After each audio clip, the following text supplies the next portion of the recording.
noche vamos a hablar, porque es evidente que hay que hacerlo, de la conmoción que ha provocado la liberación de Osman Morote y de Margot Liendo, dos legendarios dirigentes de Sendero Luminoso. Es por eso que nuestra pregunta para las redes sociales el día de hoy es exactamente esa. ¿Qué es lo que ustedes piensan sobre esta detención domiciliaria que se ha ordenado para uno de los que fue fundador de Sendero Luminoso? Y yo creo que esto es un tema que nos debe preocupar, porque Sendero Luminoso es una organización que existe, es un partido clandestino que sigue funcionando, y como lo hicieron ya una vez en la historia del Perú, tienen un plan de muy largo plazo y muy paciente para tomar el poder en el Perú.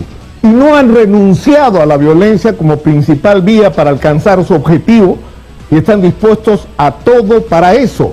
Pero nosotros tenemos que ser superiores a ellos.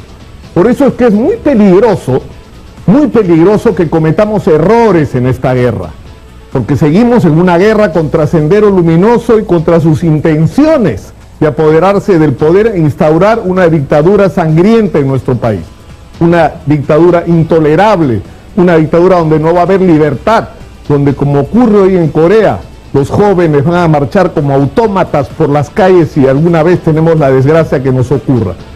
La principal vacuna contra Sendero Luminoso es muy simple: es que en el Perú no haya impunidad, que los corruptos, los que le roban al Estado, paguen por eso, que en el Perú todos los ciudadanos tengan acceso a la salud, a la educación, a la cultura, a un transporte de calidad, a un futuro, que los jóvenes tengan oportunidades. Esa es nuestra principal vacuna. Pero en el camino tenemos una garantía, que es nuestra policía y nuestras Fuerzas Armadas. Porque en el Perú tenemos de las mejores policías contra el terrorismo del mundo, que aprendieron cómo se podía derrotar esta organización, y ya lo hicieron una vez y la van a volver a hacer dadas las circunstancias. Pero además tenemos Fuerzas Armadas que han aprendido a enfrentar al terrorismo sin recurrir a la violación de los derechos humanos. Quienes parecen no haber aprendido nada son, lamentablemente, nuestros políticos, muchos de los cuales se llenan hoy la boca de palabras, pero yo, que hace más de 30 años soy periodista y reportero, no me acuerdo de ellos cuando las balas zumbaban en el Perú. Y ahora vamos a hablar de Osman Morote. Hemos planteado el interrogante en nuestras redes sociales sobre este tema precisamente. ¿Qué piensan ustedes de esta decisión de ordenar la prisión domiciliaria para Osman Morote? ¿Cuál es el juicio que ustedes tienen sobre eso? ¿Están de acuerdo? ¿Qué les parece? Queremos que compartan con nosotros su opinión en las redes sociales. Y vamos a hablar precisamente de este tema en el siguiente reportaje, sobre la historia de este Osman Morote, este hombre que se ha convertido en un personaje emblemático de la organización fundada por Abimael Guzmán. Adelante. Osman Morote deja la prisión y, bueno, pues ahora cumplirá arresto domiciliario. Al término de la audiencia, el cabecilla Abimael Guzmán festejó esta resolución junto a su cúpula senderista. Con respeto que se merece, le decimos: señores jueces, no estamos de acuerdo. Una consulta, ¿ustedes saben quién es este hombre? No. Esa cochinada, Morote, que se acuerde de Tarata, que se acuerde de la selva, que se acuerde a quién le ha hecho daño. Delincuente, subversivo, criminal, Osman Morote. ¿Usted está de acuerdo que él cumple ahora su condena en su casa?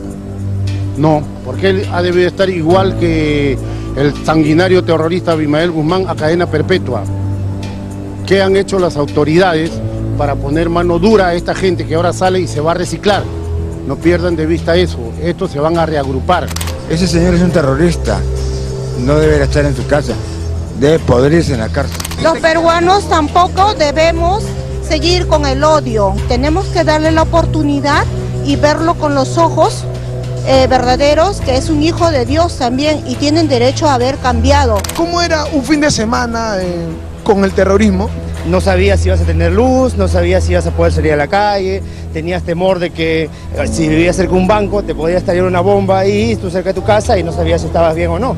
Yo he vivido cerca de Huaycán, donde era una zona roja en ese momento, y nadie sabía si estaba bien, los perros muertos, la gente, las cochebombas en la comisaría, que vivió en los 90, era terrible. ¿Qué le dirías a los jóvenes que apoyan Almodaef, que apoyan estas causas. Que se culturicen y lean más sobre la historia para que vean lo que sucedió y por qué esa persona no debería estar libre. Osman Roberto Morote Barrio Nuevo, Osman Morote a secas, es un nombre desconocido para gran parte de los peruanos menores de 30 años. Pero para Miriam Sánchez Salcedo, Osman Morote es el terror encarnado en un hombre. Osman Morote es Sendero Luminoso, y Sendero Luminoso es el grupo terrorista responsable del atentado en Tarata, Miraflores. ¿Están saliendo del edificio donde se encuentra el carro? Era el 16 de julio de 1992, cuando 2 cochebombas explotaron en Tarata. Murieron 25 personas. Miriam, ambulante entonces, ambulante ahora, estaba ahí, trabajando como siempre. Volé de aquí hasta donde está este kiosco, hacia allá. Estaba guardando mi negocio y me levantaron inconscientemente. La persona que me ayudó me auxilió y quedé postrada en cama 3 años. Mis hijos en ese tiempo tenía 3 años y mi otra niña tenía 1 año 8 meses. Y ellas me veían todas mal, toda enferma. Entonces no han gozado su niñez, crecer, me han visto enferma toda la vida. ¿Qué puede pensar Miriam Sánchez al saber que el hombre acusado de ser el autor intelectual del atentado en Tarata ahora afrontará este proceso desde su casa, bajo la modalidad del arresto domiciliario? Morote está libre y Miriam ahora está presa del miedo. El otro día pasó un carro de corredor azul, se reventó una llanta y yo he gritado como una loca, porque pensé que otra bomba. He quedado mal de los oídos, el paladar, los nervios. Escribo como una niña de 6 años. Ya no puedo andar sola, porque en cualquier momento me da esos nervios y me desplomo. No creo que se hayan arrepentido, señor. Mucho dolor causa. ¿Y usted cree que de repente nuevamente puede hacer otro daño? Aquí muchas personas murieron. Cuando hemos recogido todo, han visto cabezas, brazos. Era un caos, era horrible. Esas personas no deben de salir, porque han hecho mucho daño. El daño está hecho. Morote ya está en su casa en Chaclacayo y al respecto poco se puede hacer. Por ahora solo queda recordarle a todos y sobre todo a los más jóvenes quién es y qué representa Osman Morote Barrio Nuevo. Toda organización tiene un cerebrito. Ese es Morote. Ese es el que estamos dejando libre. Ese es el ancianito. El ancianito, 73 años para una persona que no ha pedido perdón, que no se ha arrepentido, que sigue todavía considerando vigente el pensamiento de Gonzalo, que no creo que en 25 años, 30 años se haya resocializado. ¿Ese es un inocentón? Entonces los inocentones somos nosotros. A ver, según el general Roberto Quiabra, Morote era el número 2 de Sendero, detrás de Abimael Guzmán, hoy condenado a cadena perpetua. El senderólogo Carlos Tapia tiene una versión sobre Morote bastante distanciada respecto a la de Quiabra. Osman Morote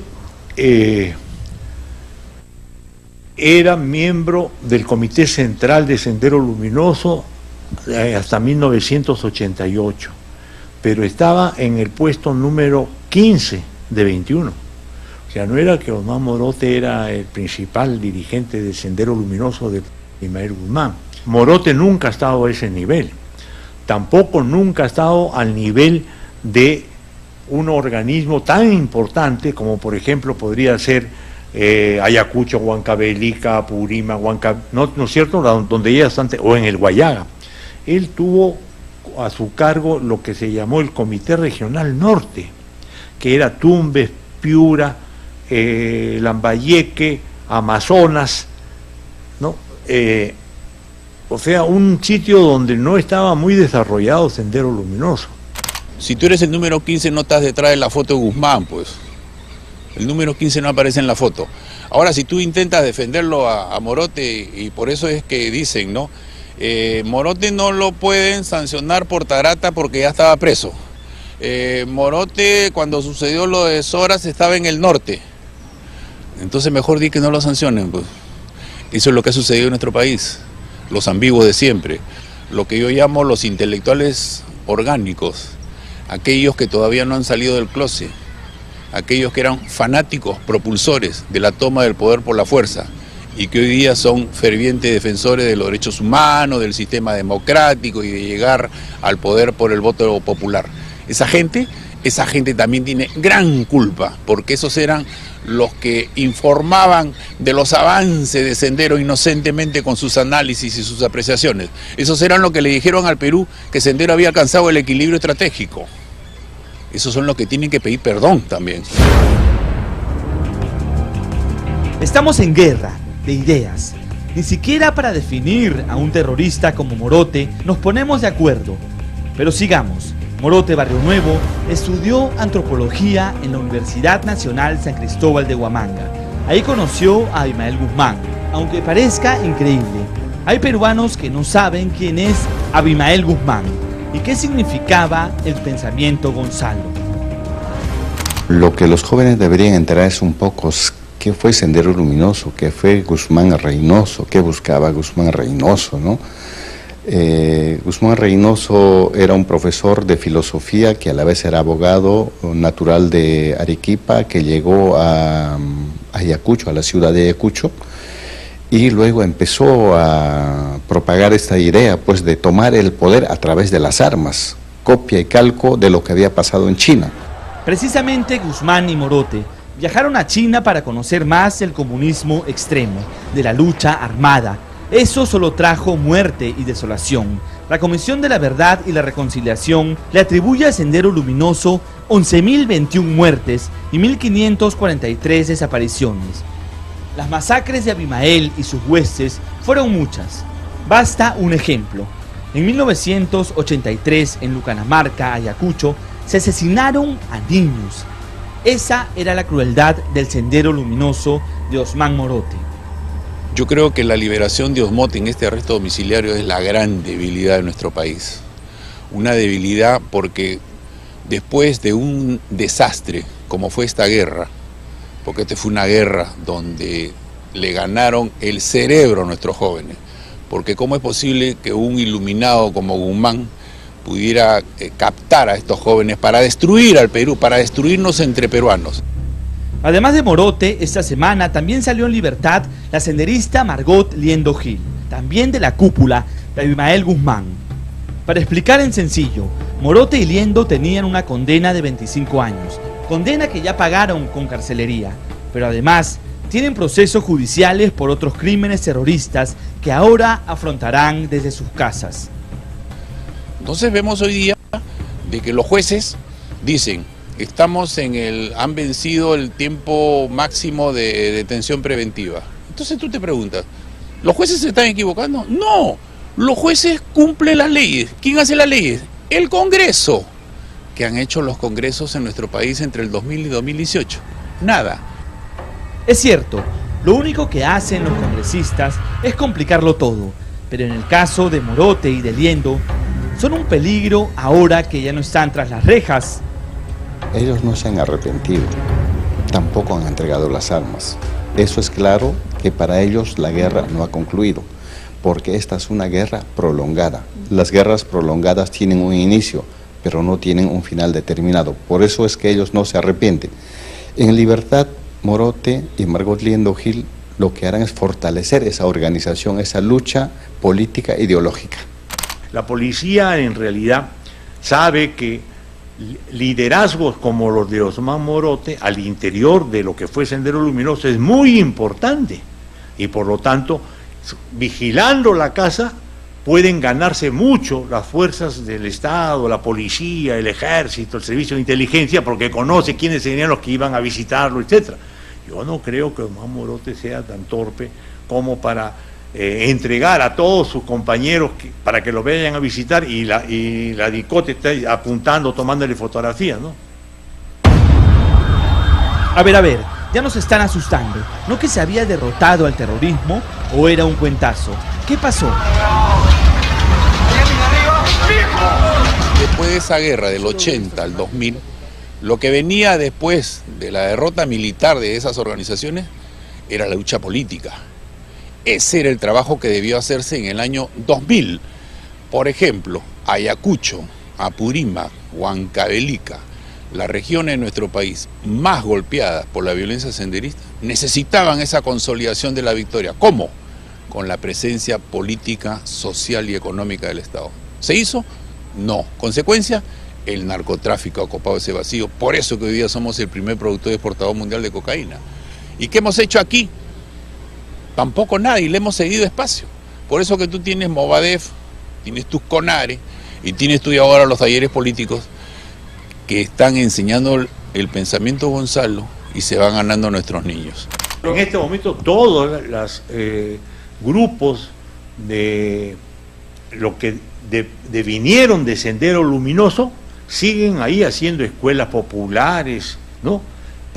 Participan en la política, pero camuflándose. Pueden ser regidores tienen reuniones cerradas, y creo que la inteligencia del ejército de nuestro país o de la DINCOTE más o menos que la conocen, ¿no?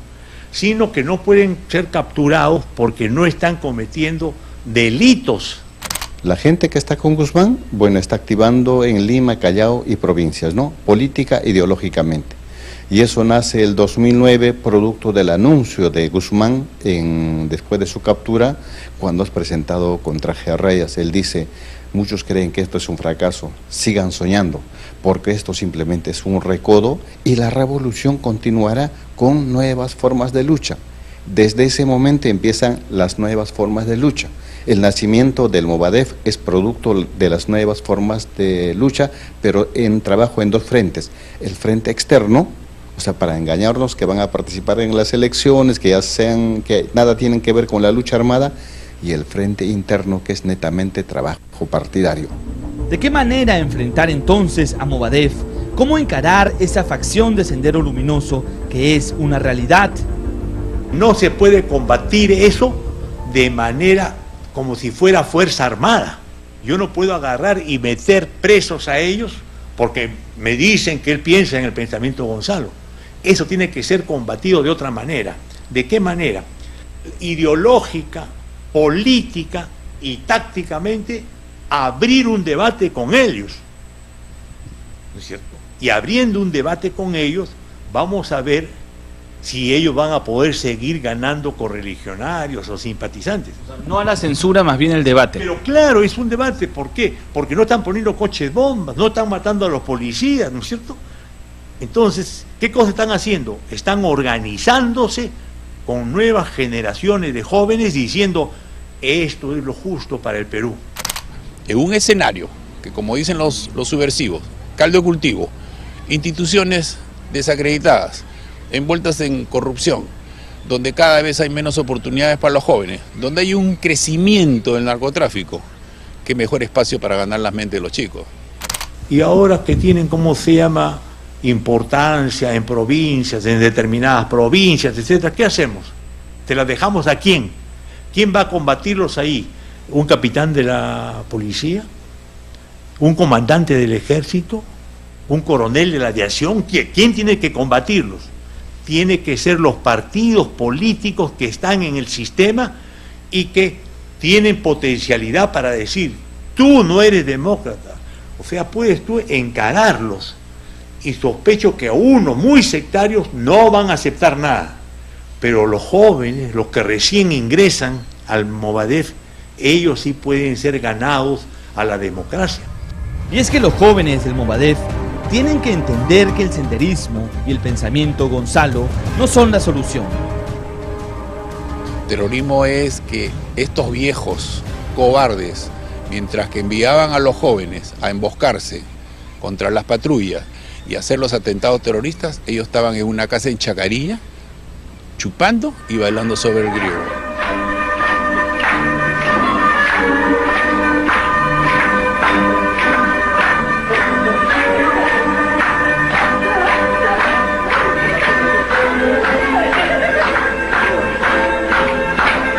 Eso no es revolucionario. Los usaron a los jóvenes. Los jóvenes no se dejen usar. Estos viejos son tan cobardes que los emplean a ellos para tareas que nunca en su vida la van a hacer. Para el general Quiabra, la guerra contra el Movadef también se va a librar en las redes sociales. Hay que tener en cuenta que en los años 80 nos captaron a los jóvenes sin la existencia de las redes sociales. Fíjense la facilidad que tienen ahora de captar más jóvenes, especialmente aquellos que no han vivido la violencia y aquellos que no han tenido un padre o un hermano mayor que les ha contado la verdad. Esa es una vulnerabilidad que tenemos que combatirla, porque esto va a ser mucho más grave si se juntan con el narcotráfico, porque nos va a costar más vidas. Tengamos en cuenta ese mensaje, hagamos de una vez, tomemos acción, dejemos de cacarear y tomemos acción. La indignación ciudadana se ha hecho sentir esta semana. Los vecinos de Chaclacayo, por ejemplo, reclamaron por la llegada de Morote a su distrito. Es un terrorista, es un asesino y no tiene sentencia y le han dado libertad. Entonces, para nosotros esto es indignante. Además, ¿quién nos garantiza que adentro no hayan reuniones y que vuelvan a juntarse? Definitivamente, señor, Chaclacayo es un distrito de paz, de tranquilidad, ¿no? Nosotros queremos que por favor nos escuchen, nos oigan y que se respete y que se vaya a otro sitio este señor. Quizás más allá de pedir el cambio de distrito de Morote, es necesario hacerle frente a este mal y encarar a nuestra juventud de una vez y darle salidas democráticas y libres de corrupción. Soñar, al fin y al cabo, no cuesta nada.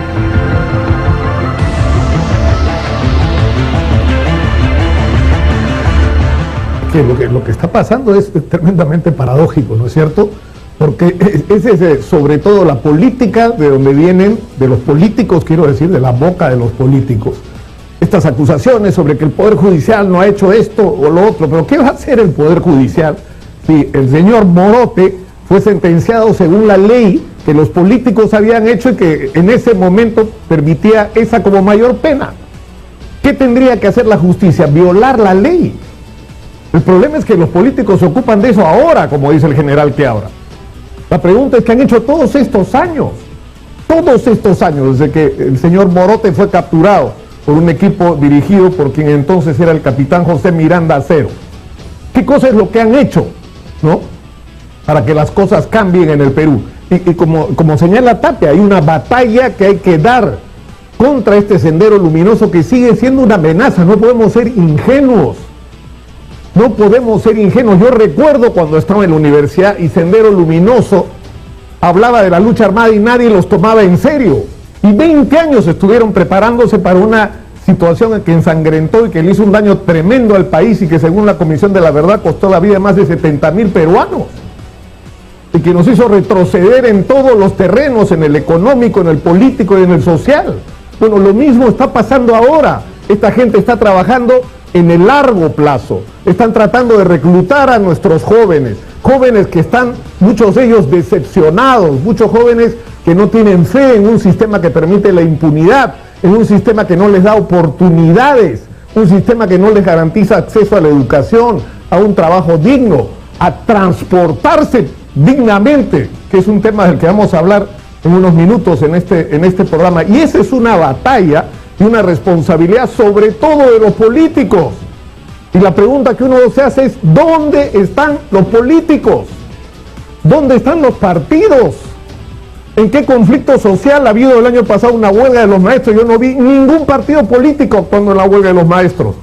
Y sí a la gente del Movadef tratando de meterse, influenciar sobre todo a los jóvenes maestros y a los estudiantes, ¿no?, de los últimos años de secundaria. Es decir, yo lo que concluyo finalmente es que hay que producir un enorme cambio en la manera de hacer política, una gran renovación en la política nacional. Hay que permitir que se creen nuevos partidos políticos, con nuevas ideas que refresquen la vida nacional. Y los partidos tradicionales que tengan ideas, porque hay algunos que no tienen ideas, se muere su líder y se morirá el partido con ellos, deberían abrir sus puertas para que los jóvenes y no los mismos de siempre sean los que se repiten y se repiten. Yo a veces me aburro de entrevistar todos los días acá en la radio a la misma cara durante años y el país sigue siendo el mismo, porque no están ayudando a producir esa gran transformación que el país necesita y que tiene que hacerse en paz. Y ese es el mensaje que hay que darle a los jóvenes, pues para eso los partidos tienen que cambiar de chip. Ahora están más preocupados en cuidarse, ¿no es cierto?, las espaldas unos a otros, porque todos están involucrados en los escándalos de corrupción. Pero en fin, yo creo que esta liberación de Osman Morote, aunque parcial, nos ha obligado a volver a plantear el tema en el centro de la agenda y a tomarlo con responsabilidad. Pero yo no quiero terminar sin reiterar algo que para mí es significativo. Por el privilegio de ser un periodista, como reportero primero y como conductor después, yo he seguido este proceso casi desde el comienzo. Y he visto cómo las Fuerzas Armadas han aprendido y cómo la policía ha aprendido. Yo tengo una confianza total y absoluta en que tenemos la mejor, una de las mejores policías contraterroristas del mundo. La gente viene al Perú a aprender. Policías peruanos son llevados afuera para que le enseñen a la gente cómo se hace para luchar contra el terrorismo. Y por eso hay que tener confianza en la DIRCOTE. Pero tenemos también unas Fuerzas Armadas que aprendieron de sus propios errores, aprendieron de sus propios excesos y que fueron capaces de ligarse a la población y derrotar a Sendero Luminoso en el campo. Pero quienes, insisto, parece que no han aprendido nada son los políticos. Todos crecimos con la experiencia de enfrentar el terrorismo. Los únicos que se quedaron en el camino, creo yo, lamentablemente, y lo prueba lo que está pasando hoy, son nuestros políticos, que son los que deberían ser renovados.